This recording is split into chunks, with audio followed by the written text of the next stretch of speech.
Hello again, I'm Monsieur Duquesne and my good friend Murphy. I'll continue my look at the Catholic faith.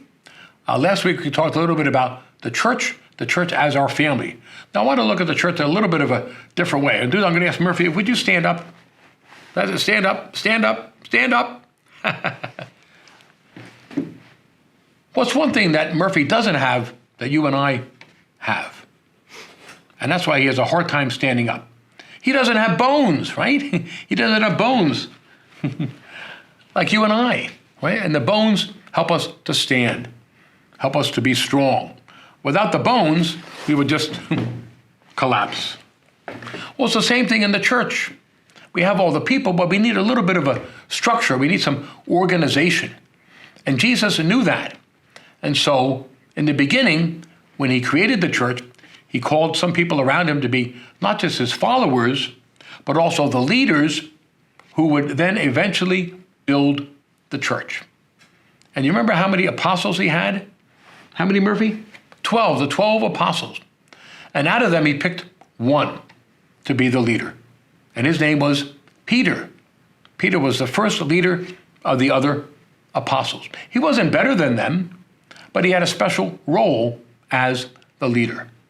And when Jesus did that, he was setting up a structure so that his teachings would continue. And that we would also not just keep coming up with new ideas, but we would keep the same idea going all the way back to the time of Jesus. And so Peter became the first pope.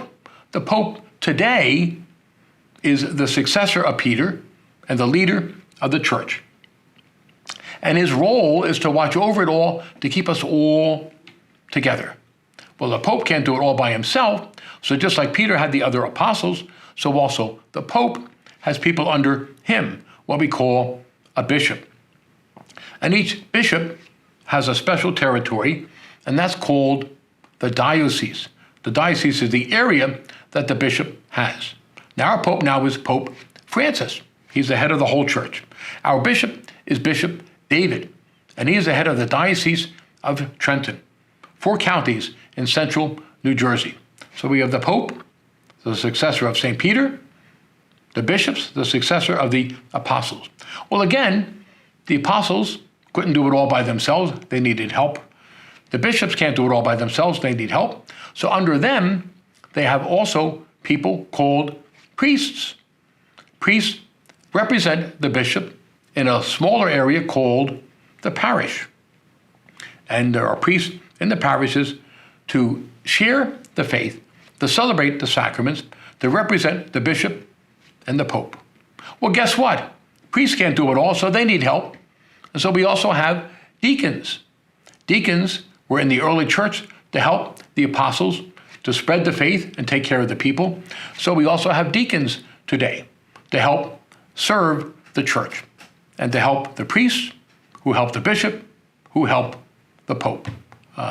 So without that, we wouldn't have a structure, and everyone would be just doing what they want to do, making up their own ideas, and then we would no longer be united. And that's why we call ourselves Catholic. That's what it means to be Catholic. It means that we're all united around this particular set of practices and belief. And like everybody doesn't do their own thing. And that's a beautiful thing that we're all together with this. So that church, that's family, also has a structure. And the purpose of that structure is to keep us all united together around Jesus. God bless. See you next time.